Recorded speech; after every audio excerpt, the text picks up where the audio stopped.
Dampluie arrose le chef-lieu de la région du Nord-Ouest. C'est le premier adversaire des travaux en cours d'exécution sur la traversée urbaine de Bamenda. Le taux d'exécution global est d'environ 12%, mais nécessite d'être boosté avant l'arrivée du pape, dans le cadre de son séjour en terre camerounaise. Nous sommes à 12,23% pour les travaux globalement. Mais pour le moment, on a un challenge parce qu'on doit achever la section.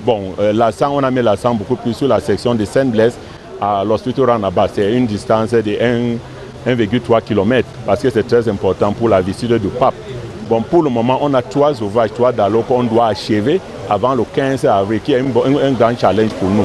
Sur cet itinéraire d'environ 1,3 km, sur les 4,5 qui constituent ce projet, l'essentiel des travaux est fait en ce qui concerne le dégagement des emprises, l'assainissement et la réalisation de la couche de forme. Quant aux ouvrages hydrauliques, ils avancent également à un rythme satisfaisant malgré les pluies diluviennes qui s'abattent dans la ville. La difficulté, c'est la pluie comme vous voyez aujourd'hui. Et en plus, vous savez, les structures en béton armé ont une certaine spécificité.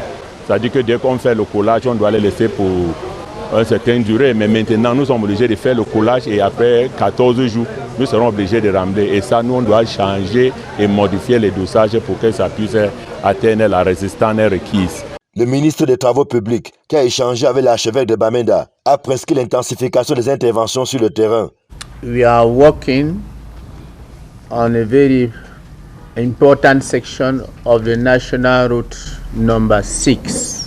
Nous travaillons ici sur une section très importante de la route nationale numéro 6. Les travaux évoluent à un rythme satisfaisant, mais en raison de la venue du pape dans cette ville, nous sommes obligés de réajuster notre planning et de réorganiser le travail sur le terrain. Le chef de l'État nous a donc instruit de venir voir ce qu'il y a lieu de faire.